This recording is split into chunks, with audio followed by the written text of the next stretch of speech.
our national forest resources, protection against landslides through slope stabilization, decreasing the impact of flash floods, increasing support for Dominica's biodiversity through re-establishment of habitats and food sources, decreasing air, land, water, and noise pollution, and motivating Dominicans to respect and support the sustainable development of the island's forest sector and environment by extension.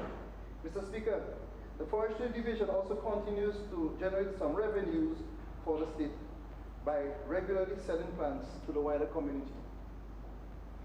Mr. Speaker, trails and facilities at ecotourism sites were rehabilitated and routinely maintained by park unit field staff and other trail workers during the last financial year. This includes 1, the reconstruction of a small bridge and rehabilitation of the trail bed at the Trafalgar Falls, construction of 2 viewpoints to include steps, drainage along the trail bed and work on the Carnago Trace along the exit of the Emerald Pool, construction of flights of steps, vegetation management and rehabilitation of steps at the Midland Falls, and drains from the intersection at Cochrane. Installation of signage with COVID-19 guidelines for trails and national parks at the entrance of the Emerald Pool, Freshwater Lake, Berry Lake, Trafalgar Falls, Cabis National Park, Midland Falls, Syndicate, and the Boiling Lake.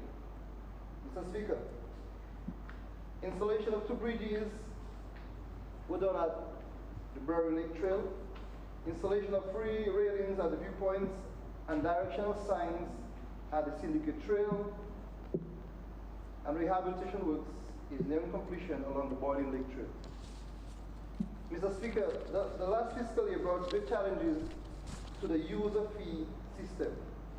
All 12 major national sites were closed for the entire year, resulting in very little income.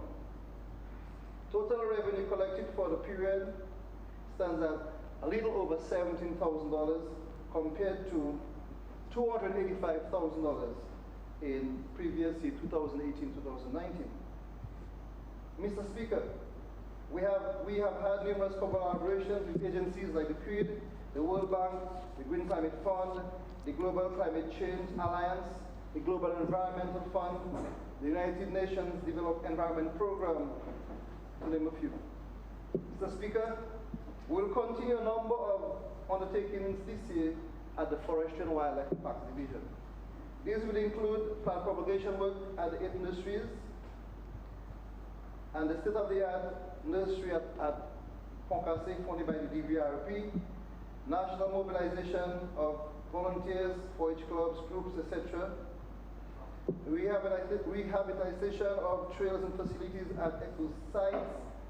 Mr. Speaker, also the upgrade of the WNT, White Scuba National Trail, research and environmental monitoring programs, engagement of salvage operators at the Forest Reserve at Glougomier, Simpa and Loda, sale of fallen trees to the public, and also environmental awareness programs.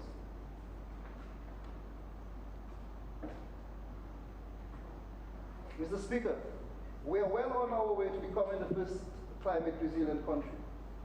The Supporting Sustainable Ecosystem, or the SSE, and the Low Carbon Development Path, the LCDP, projects with both Global Environment Facility Fifth Replenishment, or GEF5, funding initiatives,